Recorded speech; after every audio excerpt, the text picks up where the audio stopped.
What's going on, fellow A-plussers? It's your boy, Adam Perez. I'm back once again with a brand new video today, as I wanted to do a little bit of a deep dive in regards to Star Wars and its current situation.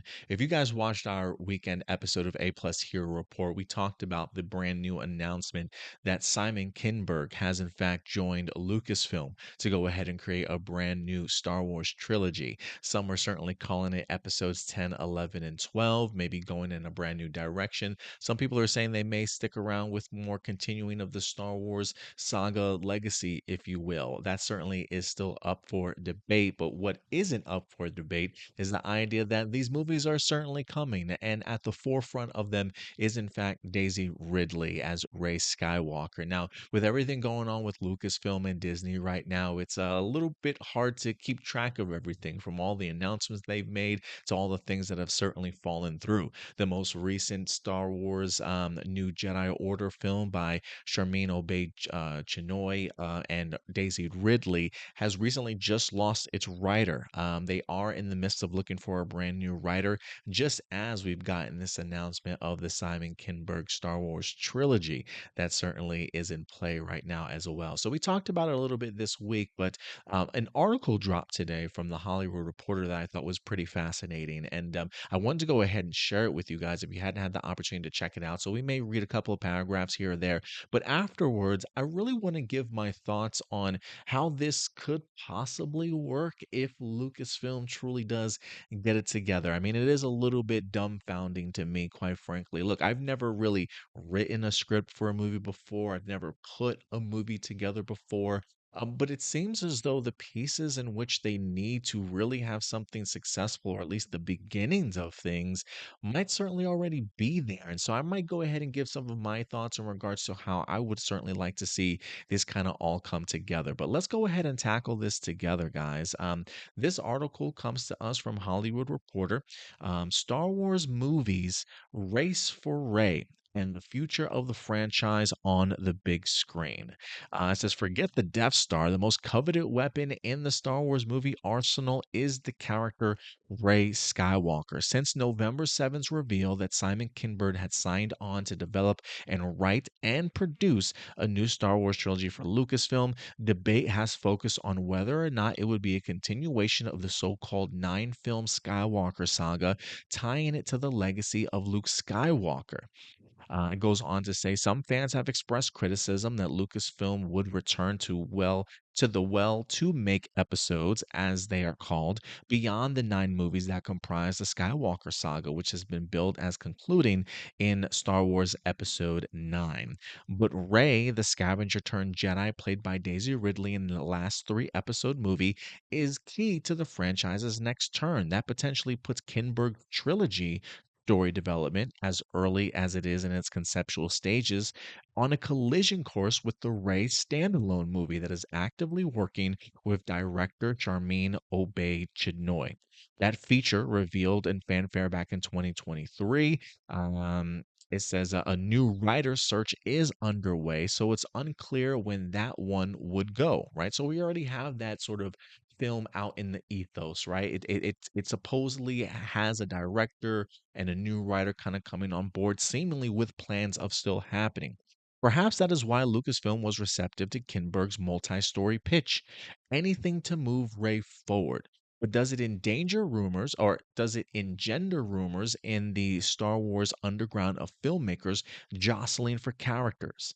Um, it says, time has passed and a lot has changed for me personally. This is Daisy Ridley. So it'll be interesting to come back to someone who I know so well, but in such a different moment. While insiders dispute the notion that there's a battle for Rey, there definitely is internal deliberation within Lucasfilm as to what to do with the heir to the Skywalker next. She's the most valuable cinematic asset, in some ways, maybe the only one Star Wars has right now. One source close to the franchise tells The Hollywood Reporter, in the sense that after everything that Lucasfilm and Disney has done with the Star Wars franchise, the real only viable option and character that they can really probably mine from, that they've invested any amount of time of establishing, is Rey. And then they do talk about the idea that, look, we've got ourselves a Mandalorian and Grogu movie already working. So they're definitely taking full advantage of that. But outside of that, it really is only Rey Skywalker. According to the sources, Rey is set to play a role in several movies that are being developed, although which ones remain unclear. Star Wars movie development has been under scrutiny for several years, with Kathleen Kennedy taking fire for not developing meaningful characters beyond the first created by George Lucas. It says what Kim Berg's hiring lays bare is that the development of movies at the company remains its own unique ecosystem in Hollywood. There are numerous Star Wars movies being developed that overlap characters or storylines. They are not related, but whatever one were to come out first could, in a domino effect, then impact the ones after. James Mangold's Dawn of the Jedi movie that takes place long before the Skywalkers may be one of the exceptions. Some Lucasfilm directors are aware of what others are working on while others are not. For instance, Taika Waititi is working on a Star Wars movie. Sean Levy has a feature film in the works. Donald Glover's Lando idea has moved over development from TV to the film side, and a Rogue Squadron project is still in development as a feature. And this is where some of the sources say it's a different way of development, says another familiar insider with the company's way of working. There's so much parallel work going on. It also points to the unique nature of Star Wars. To fans, and in this case of filmmakers and producers, it's not a brand or a franchise, but something akin to a religion. And nothing has been codified or been made canonical in modern times than those three films. To filmmakers and executives, the first trilogy is the Old Testament. And I think that's pretty powerful when you say that it's not, they kind of look at it not as a brand or a franchise, but as a religion. So it's actually kind of appropriate to consider it the Old Testament. You're being asked to create the New Testament, asked one source who works on the previous movies, and no one can agree on anything. And there's lots of second guessing about meanings. I think that's really impactful too, in the sense of when you talk to a Star Wars fan, right? Like, Star Wars is so impactful in so many people's meanings that, what is the Force? Where did the Force come from? Sort of mentality, right? Like, I'm sure everybody deliberates and has their own perspective on things, but the fact that even the article goes on to say it's quite the religion that when you come back to second guessing about meanings, it kind of all makes sense in that regards, and the idea that you come away with different belief systems perhaps after watching something like Star Wars and being enveloped in that world. So now you've got these different ideologies perhaps of the meanings behind Star Wars kind of clashing, and how do you come together and focus and create one sort of singular story around that sort of thing. Another source familiar with the process is more business minded, noting Star Wars in this is a nostalgia based enterprise, and they are running out of ways to create nostalgia. So, kind of hinting that maybe you have another group of people that really want to have connective tissues to things that fans are familiar with, or what brings them back to feeling like the original trilogy, whether that be moments, characters, etc. The television side doesn't appear to have that problems. As several insiders note, that arm has a lot more freedom to expand the Lucasfilm, which is why there's been various slates that runs for better or worse in the eyes of fans. Adds an insider to make standalone movies or continuing the Skywalker saga in any form is a fundamental question the company faces as it tries to move forward. And the question that I would have to pose to them that try and figure out, do we move ahead with standalone movies? Do we make episodic films that connect together?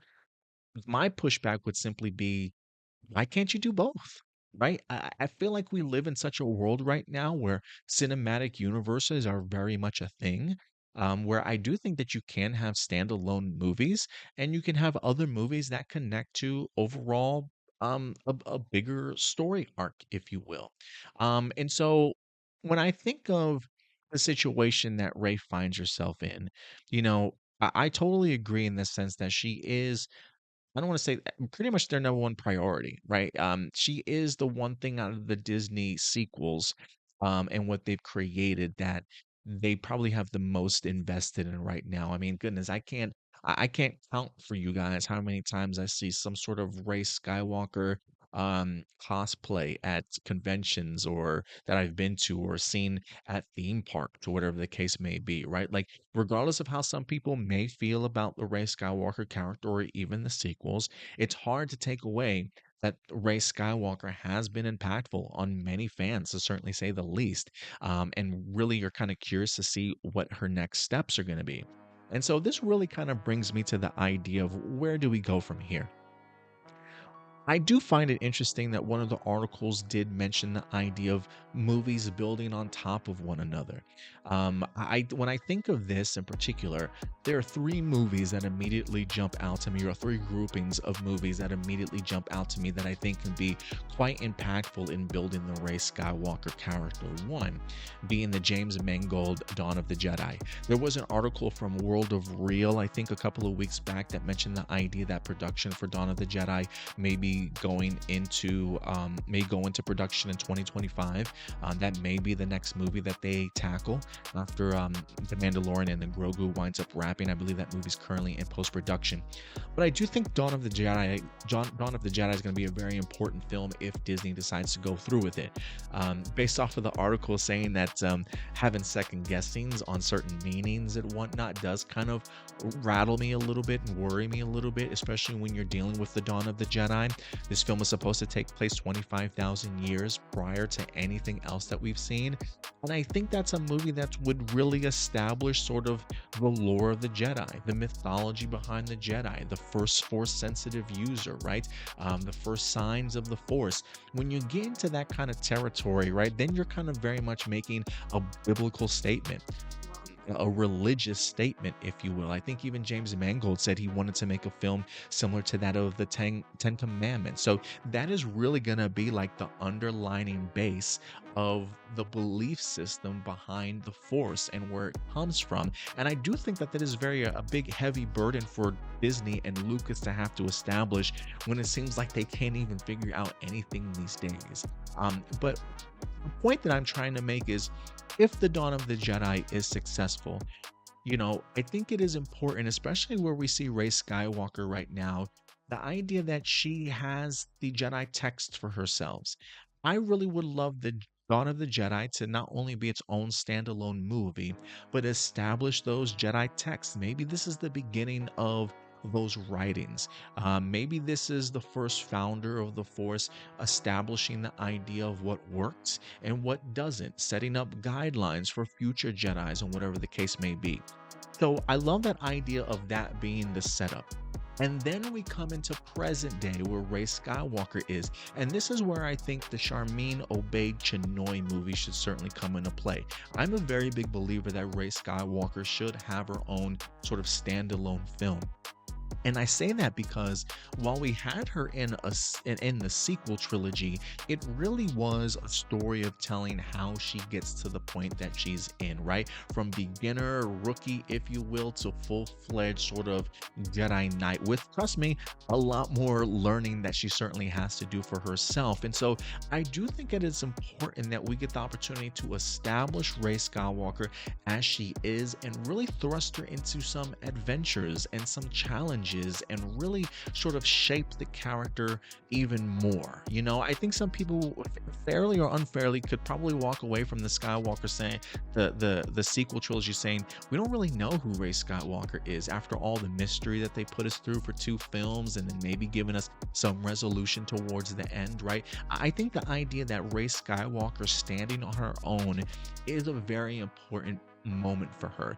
For me, it would be really tragic to get a sequel of her, a sequel trilogy, where she gets to the point of Jedi Knighthood, and then we get ourselves 3 episodic movies that's more of a passing of the torch again, having her in an Obi-Wan mentorship role where we literally just saw her become a Jedi. Like, how can she go from Rise of the Skywalker to all of a sudden mentoring somebody and then passing on the torch to a new generation of characters. And so that to me, that would feel very much like Disney saying, we made a mistake with the Rey Skywalker character. We just want to start fresh and move forward with somebody brand new. And I think that's certainly a mistake. I think one of the things that we haven't had the opportunity to really explore are characters fresh off of a trilogy and seeing them in their prime. It's one of the reasons why some people pushed back to Luke Skywalker in The Last Jedi, because there was like a 30-year gap and nobody got the opportunity to see him sort of at his prime, at his best, teaching and raising up other people. And so now that we are in the prime position where Daisy Ridley is aging along with her character, this is where you have to strike while the iron is hot. And I think it's very important that Rey Skywalker has her own individual film. So the idea of bringing in a brand new writer, I think, is a great idea. It's a damn shame, quite frankly, that we've gone through so many writers to go ahead and bring this to fruition, but I think she needs her own movie. And I would not personally mind if the writer winds up having establishing not only Rey Skywalker as a character, putting her through challenges, allowing her to grow as a character so us as the audience fundamentally understand who she's going to be, and then maybe dropping some nuggets and teases and things that will eventually connect into Simon Kinberg's trilogy, so that when we do get to an episode 10, you can kind of continue that story along the way. And I do think also it's a prime opportunity that if you were to have other standalone movies, and the first one that comes to mind is the Rogue Squadron movie, if that ever comes off the ground with Patty Jenkins in here, maybe have Rey as a cameo in there. Maybe she helps along with a mission. I think Rey Skywalker is that type of character that if you are going to have a movie set in present day that's working parallel along with the same timeline in which Rey Skywalker is in, utilize those movies to thrust her in there. I don't think Rey should be secluded to just one movie at a time sort of thing. Have her bounce back and forth from different films, small little cameos, little impacts here and there, maybe a Rey Skywalker transmission or something that gets picked up on a news feed. I think you can do little things like that. Have her own individual movie, allow her to eventually have an apprentice, and quite frankly, I would even be open to the idea of a Rey Skywalker television series, in the sense of giving us weekly episodes, a couple of seasons here and there of her own personal adventures as she winds up growing as a Jedi Master and training those around her, before we even get into something like an episode 10, 11, and 12. Like when I think of Simon Kinberg's trilogy, I picture that in like 2030, 2032, 2035, somewhere down the line. I don't know how quickly Disney or Lucasfilm wants to pump these out, but the point that I'm making is, even though you've got these things working in parallel at the same time, doesn't necessarily mean that that's a bad thing. Now, this is me putting faith in Lucasfilm and Disney when I probably shouldn't, right? Like, I don't want to be the naive one in the room and think, oh man, they've got this masterful game plan. But I do think that despite the parallels of developing things certainly all at the same time, I do think that you can kind of make that work. I mean, I look over at something at Game of Thrones, and I feel like I get announcements week after week of like, Warner Brothers is developing another Game of Thrones spin-off film. They got like 7 or 9, spin-off projects in the works. Doesn't mean everything's gonna get developed, but they're constantly in early development and constantly thinking of new things that they can go ahead and bring to the small screen and to the big screen. And when we are living in a cinematic world where, you look at the success of what Marvel is doing, literally under Disney as well, they're making these big connective tissues to then lead into, these big events, which then I would probably say would be your episodes 10, 11, and 12. So it's not out of the realm of possibility that something like a Dawn of the Jedi could easily lead into a Rey Skywalker individual film, and then that film also have connective tissues to some of the standalone films that you're also building around, and then those all build into a future Star Wars episodes 10, 11, and 12, that by the time we get there, as viewers, we have those established points in Rey Skywalker's life of showing who she is as a character, how she's grown into the master, maybe even having an apprentice, and seeing that kind of push forward towards a new generation of characters eventually when she does certainly pass the torch. And so, I think all of this is certainly possible. The idea, though, is Lucasfilm going to have the guts to do it? And by guts, I mean stop relying so heavily on nostalgia. I know that the Acolyte certainly didn't work for you, but you have to take risks. You have to ruffle people's feathers. If you have a story to tell, tell the story. I say this all the time. The race of a character, the gender of a character does not make a difference. I think a show like Agatha All Along, which had the potential for being bombed and, people absolutely hating it because it was woman centric and whatnot. None of that happened. And you know why that didn't happen? Because the story was there. It was compelling. It was fun. Story will always outweigh anything else. And so it's okay to take risks, but you have to make sure that everybody is on the same page. Give me a writer's room with Tony Gilroy in there. Give me Dave Filoni. Hell, maybe even call up George Lucas as the creative consultant also. Give me like one or two other fabulous writers that you have under your belt and come up with a full-fledged story along with Simon Kinberg. I think if you got some really great minds sitting down at a table, you can really certainly make this work. And so while there are a lot of pieces certainly in play, I do think Lucasfilm has the opportunity to rebound and do something really, really great. And at the center is, in fact, Daisy Ridley's Rey Skywalker. Take advantage of her, guys. Daisy Ridley's still young. She's still passionate about this character. Let's give me an animated series somewhere. Let's start filling in these gaps to make her feel like she's earned her right as a Jedi Master, so that when we do get into episodes 10, 11, and 12, those are more emotionally impactful, and the idea of her passing the torch means a little bit more of something. So that's just the direction that I would certainly go. I know it sounds like when we read these articles for Lucasfilm and Disney, like everything's just plastered along the wall and nobody has a plan. Could it very much be like that? Absolutely. And if anybody feels that way, like I feel that way at times, absolutely. The point I'm just trying to simply make is, despite the mess here, there definitely is a guideline and creative way that I think that you can really rebound and make these next couple of Star Wars films quite impactful. The question is, will Lucasfilm certainly have the guts and be willing to do it? We're definitely going to have to see. But guys, look, at the end of the day, that's simply my A+ opinions. I always want to know yours. What do you think about some of my concepts here? And I really want to know your guys' thoughts. And no, I don't want to see comments in here of like, oh, Rey's stupid. We don't need this character. No, I want intellectual, creative criticisms in regards to, based off of what Lucasfilm has, how would you guide them to success, or what concepts would you certainly like to see them certainly come up with to make this certainly work? Let me know your thoughts in the comment section box below. But until next time, guys, do me a big favor, as always, take care of yourselves, take care of each other, and keep it A+. I'll talk to you guys later. Bye.